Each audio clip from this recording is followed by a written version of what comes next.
धीमहि धियो यो नः प्रचोदयात्। ॐ गुरुर्ब्रह्मा गुरुर्विष्णुः गुरुर्देवो महेश्वरः गुरुः साक्षात् परब्रह्म तस्मै श्री गुरवे नमः।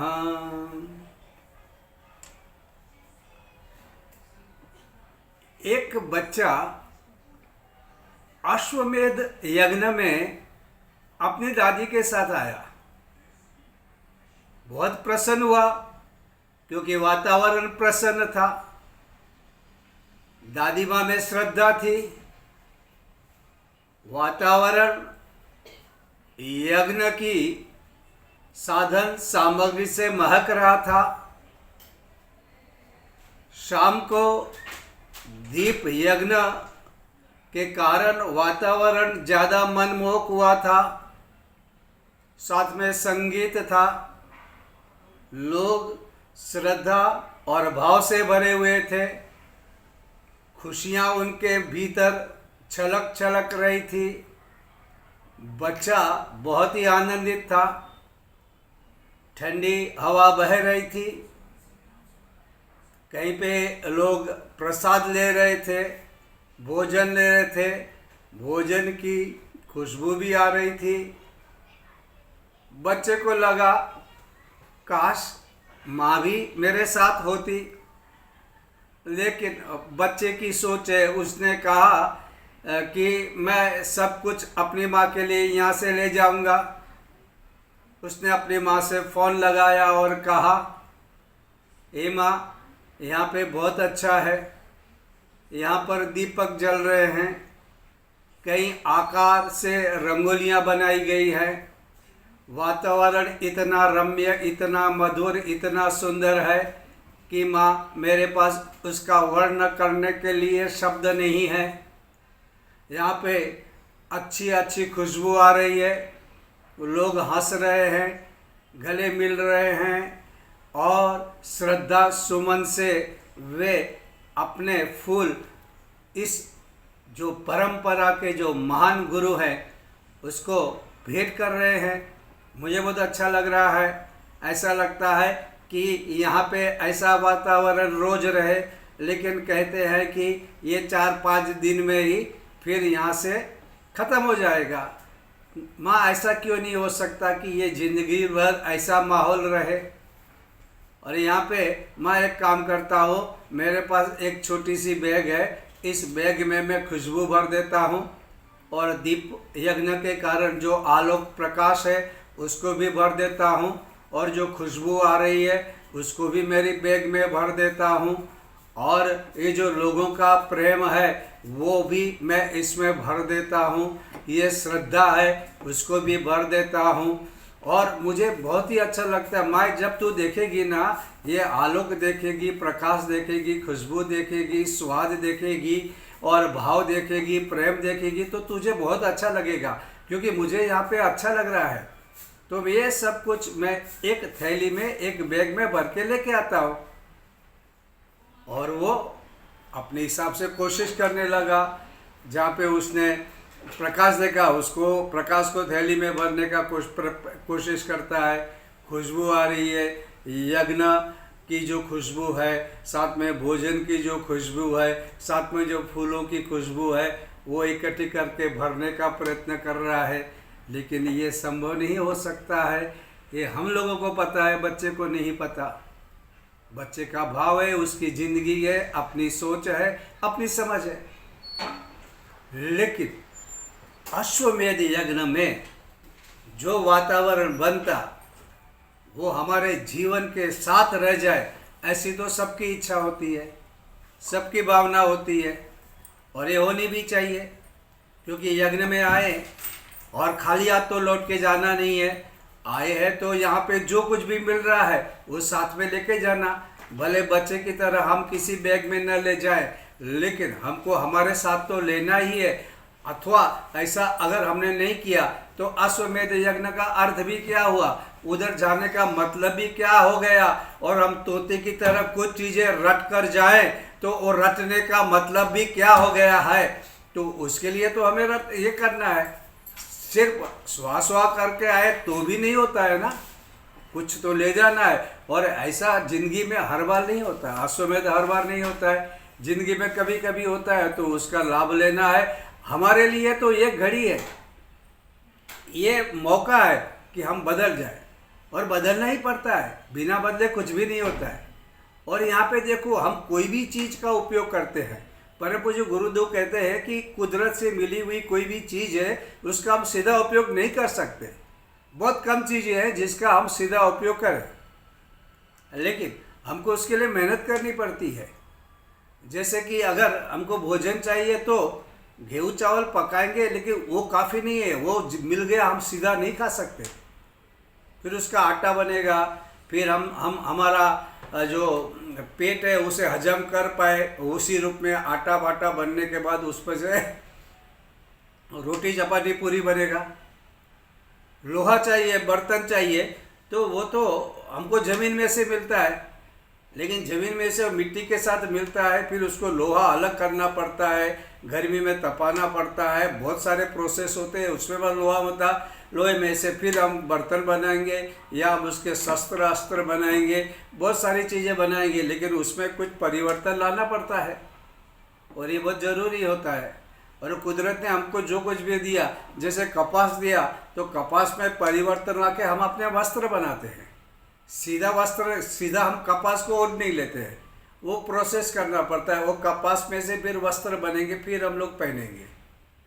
उसी तरह हमारा पानी जो बह रहा है, वो पानी भी, बारिश का पानी काम नहीं आएगा, उस पानी का संग्रह करना है, उसके लिए कुएं बनाने हैं, उसके लिए तालाब बनाने हैं, और कुछ पानी को शहरों में तो भर के रखना है, टंकियाँ बनेगी, मशीनों के द्वारा पानी हमको ऊंचे ऊंचे घरों में मिलेगा, लेकिन उसके लिए भी हमको प्रयत्न करने पड़ेंगे। बारिश का पानी बरस के तो वहाँ से निकल जाएगा, बाद में क्या, ये सब चीज़ें हमको करनी है। रात को अंधेरा होता है तो हम अंधेरे को वैसे रहने नहीं देते, धीरे धीरे। एक ज़माना होता था रात में अंधेरा होता था, गांव में जैसे 6-7 बजते थे, लोग अपना दरवाज़ा बंद कर देते थे, क्योंकि वहाँ पे सांप बिच्छू भूत पिशाच का डर, और वहाँ पे कितने न जाने पशु आ जाते थे। तो क्या करते थे, जैसा अंधेरा हुआ अपने घर की किवाड़ को बंद कर देते थे, फिर अपने कमरे में बैठ जाते थे। वहाँ पे फानस चलता था या दीपक चलता था, उसके हल्के से उजाले में लोग बैठते थे, भगवान का कीर्तन करते थे। जब डर भी लगता था लोगों को अकेले रहने में, अंधेरे में, तो इस तरह से वे करते थे। लेकिन धीरे धीरे क्या हो गया, धीरे धीरे बिजली की खोज हुई है। अब देखो, अब रात और दिन में कुछ फर्क नहीं है, और शहरों में तो आप रात भी वैसी ही होती है, आप कहीं पे भी घूम सकते हैं, हर जगह पे उजाला है, आप कोई भी काम कर सकते हैं, नाइट शिफ्ट भी करते हैं, काम करते हैं, मनोरंजन करते हैं, घूमते हैं, मस्ती करते हैं, मज़ा करते हैं, और रात और दिन दोनों में कोई फर्क नहीं रहा। ये परिवर्तन धीरे धीरे आते गया जो मनुष्य ने लिया, और उनका जीवन भी अलग अलग होते गया। इसी तरह से ऐसे कई चीज़ें हैं जिसके बारे में अगर हम सोचेंगे तो हमारे जीवन में बहुत परिवर्तन आते गया। लेकिन उसके साथ साथ ये सारे भौतिक जो बदलाव आते हैं, उसके साथ साथ हमारे अंदर जो चैतन्य है उसमें भी बदलाव लाना है। हमारी सोच, अगर ये सब मिला तो हमको किस तरह रहना है, हमारे पास विनम्रता किस तरह होनी चाहिए, हमारे आदर्श किस तरह हो चाहिए, क्योंकि हमारी भारतीय संस्कृति के जो महत्वपूर्ण है, जो आदर्शवादिता है, वो हमारे विचारों में भी, विचारणा में भी आनी चाहिए, हमारे व्यवहार में भी आनी चाहिए। और ये आता था तब बहुत सुख था, बहुत शांति थी, बहुत प्रगति थी, और जीवन बहुत ही शानदार होता था, प्रसन्नता रहती थी उनके आसपास, वे सुखी रहते थे। लेकिन जिस दिन से क्या हो गया कि हमारी आदर्शवादिता विचारणा से निकल गई, विचारणा से निकल गई, तो हमारे जो क्रिया थी, हमारे जो कर्म थे, वे बिगड़ते गए। और ये सहज है, ये सहज है। लेकिन ये सब नहीं होना चाहिए, क्योंकि हम चाहते हैं हम प्रसन्न रहें, हम चाहते हैं हम खुश रहें, हम चाहते हैं हम लोगों को सुखी करें। तो फिर अब हमको वही संस्कृति अपनानी पड़ेगी।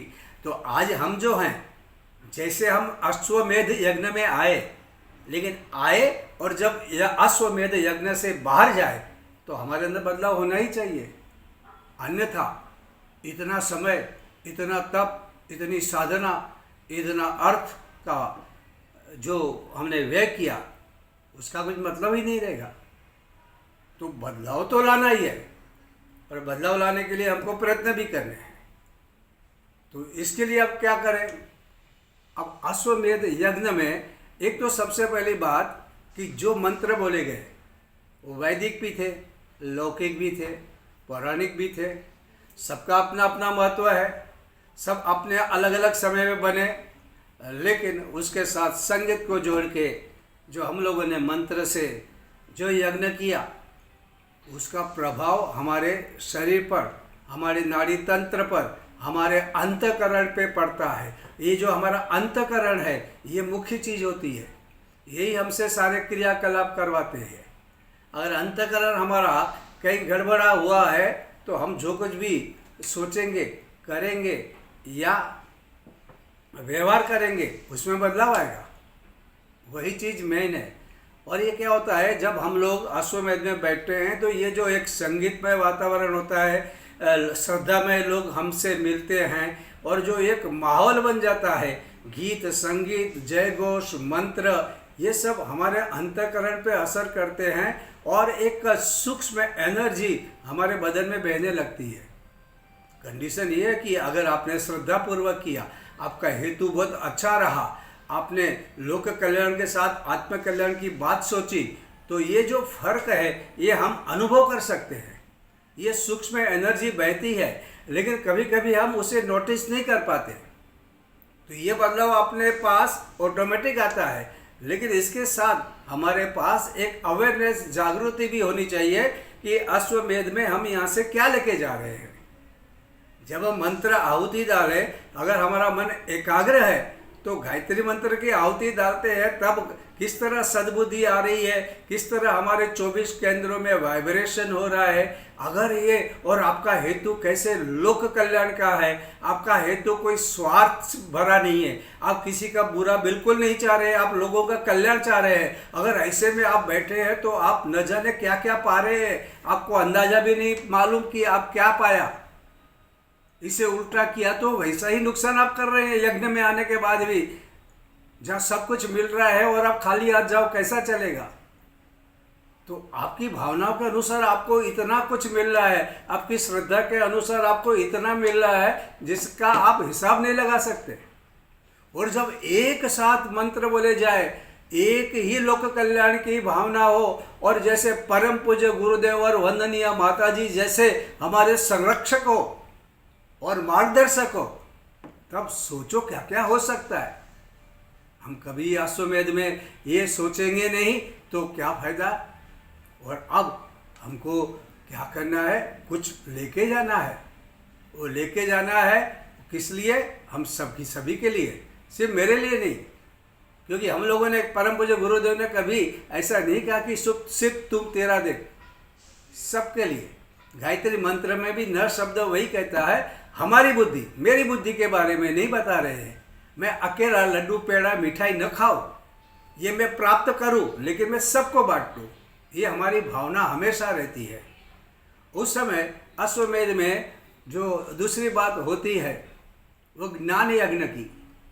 ये जितना इसका महत्व है उतना ज्ञान यज्ञ का महत्व है।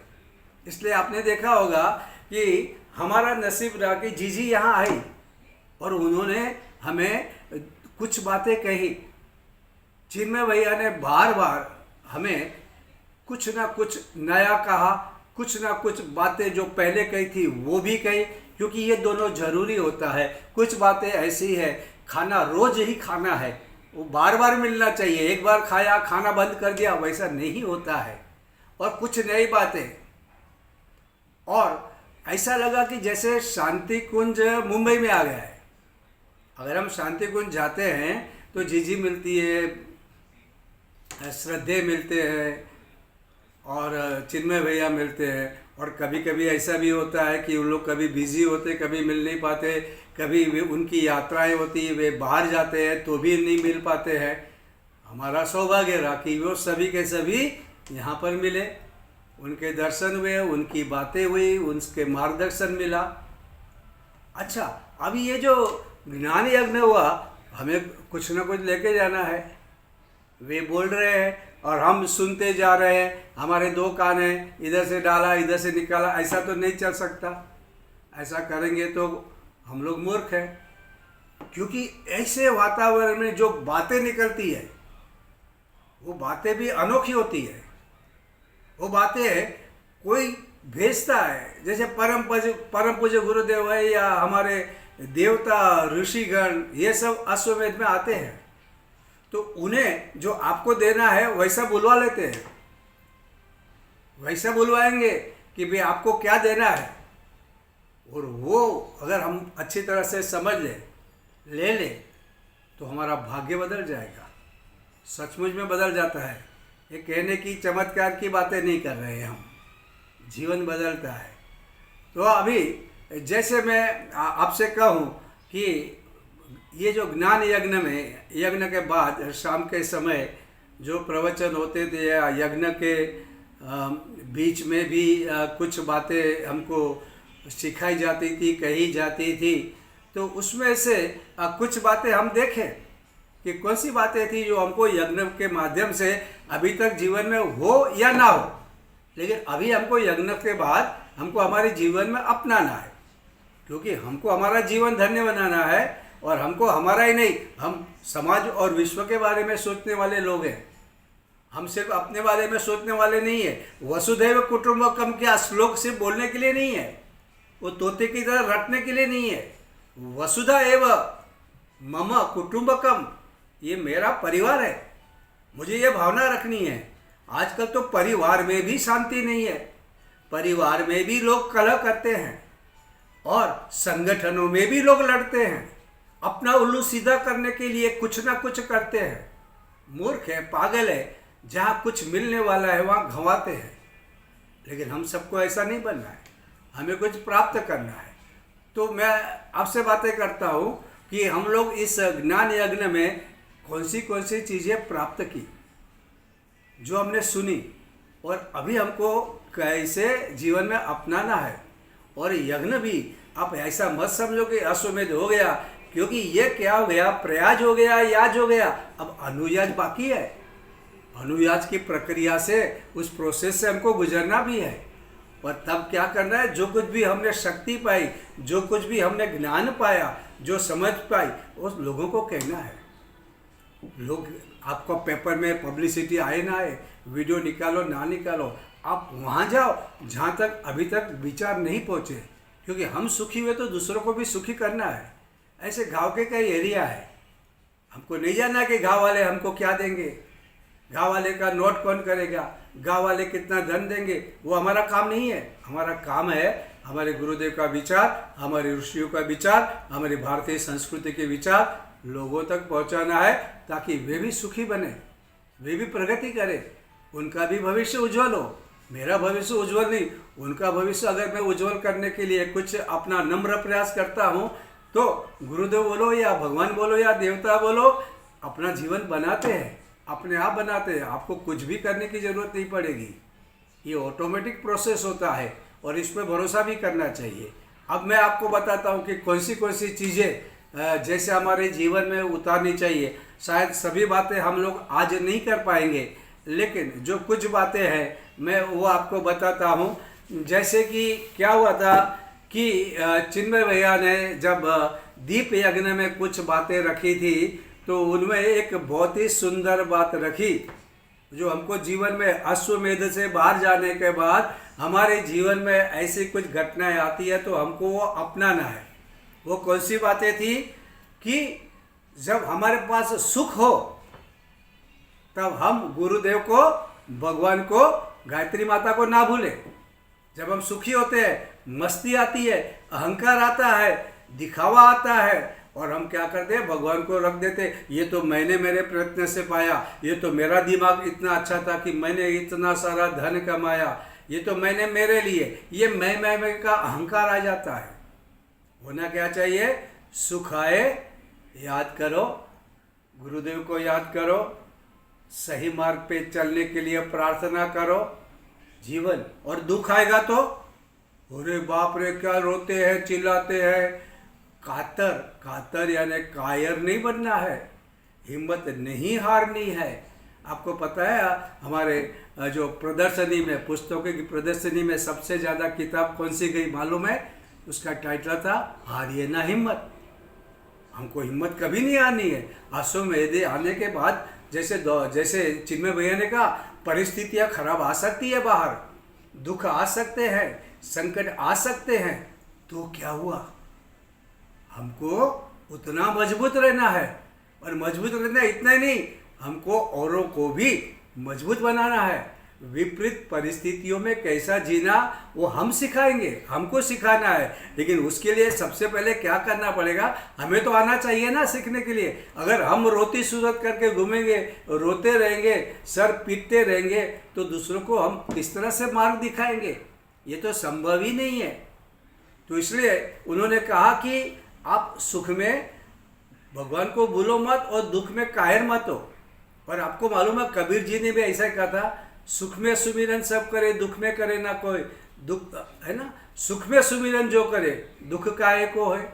सभी लोग क्या करते हैं? दुख में, दुख आया तो भगवान भगवान, माला माला, राम राम राम का जप लेंगे। सुख आया तो नहीं। वो कहते हैं अगर सुख में भी तुम अगर भगवान को याद करोगे, दुख काहे को होगा? दुख आने का सवाल ही नहीं होता है। लेकिन हम नहीं करते ऐसा। तो उनका जो पहला संदेश जो हमने नोट किया और हमने कहा कि नहीं, आज के बाद सुख आएगा ही।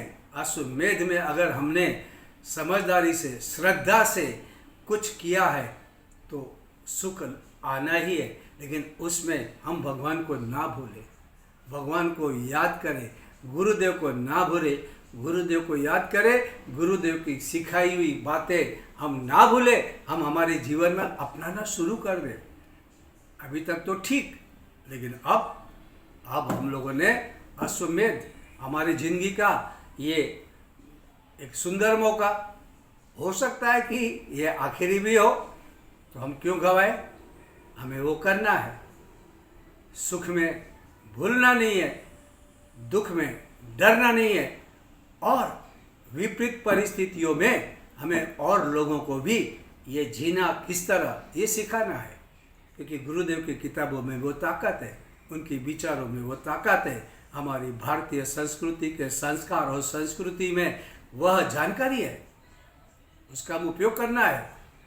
अश्वमेध में क्या तोता बन के आना है? वो तोता बन के जाना है? नहीं ना। और फिर दूसरी बात जो उन्होंने कही, चिन्मय भैया ने, वो भगवान बुद्ध की बातें कही।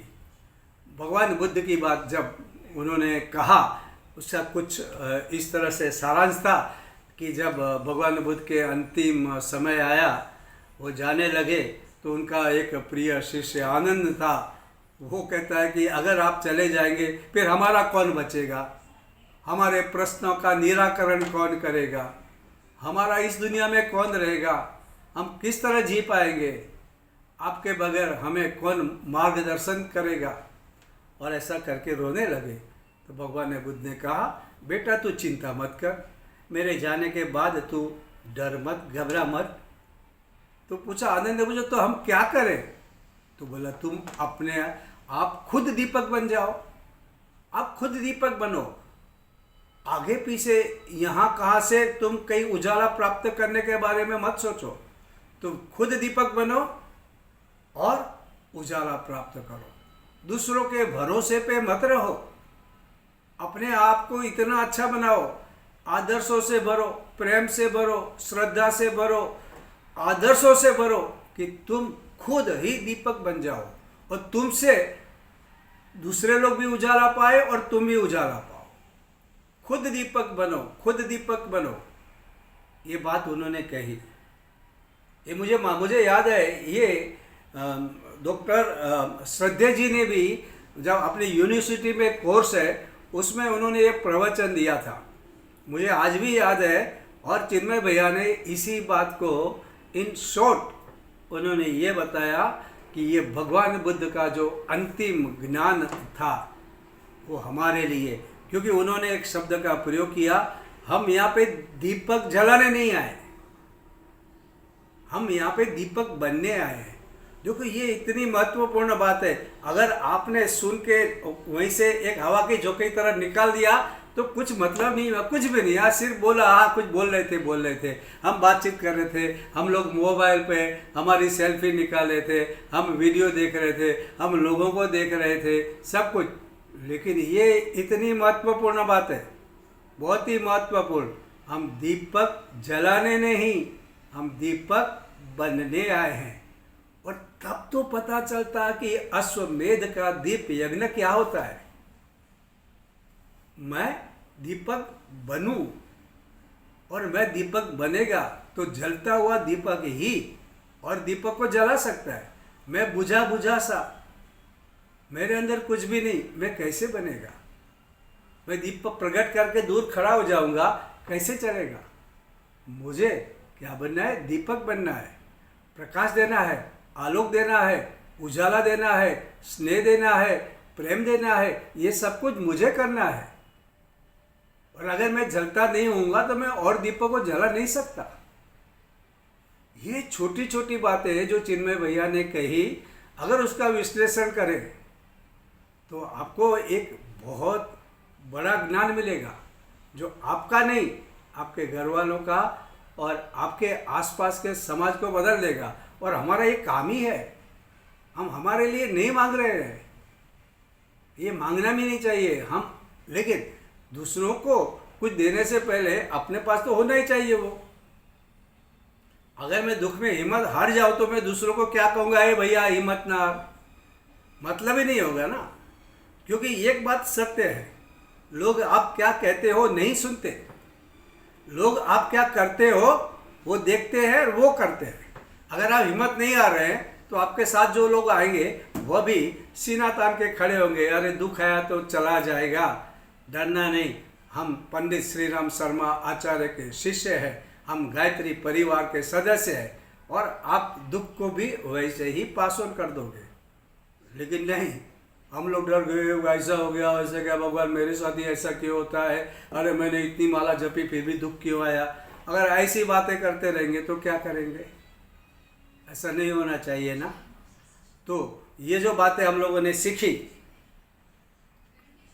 ये मैंने आपसे कही, और हम लोग अगले गुरुवार को फिर, क्योंकि बहुत चिन्मय भैया ने भी बहुत कही बातें, फिर जीजी ने भी कही, और कुछ और लोगों ने भी बातें कही, हम उसका क्या करेंगे? हम सोचेंगे और हमारे जीवन में अपनाना शुरू करेंगे। कम से कम आज तो ये हम, अगर हमने नहीं सुना ध्यान से, तो भाई मुझे खुद को दीपक बनना है, और मुझे सुख में भी गुरुदेव को याद करना है, और दुख में भी मुझे कायर बन के रोना धोना नहीं करना है।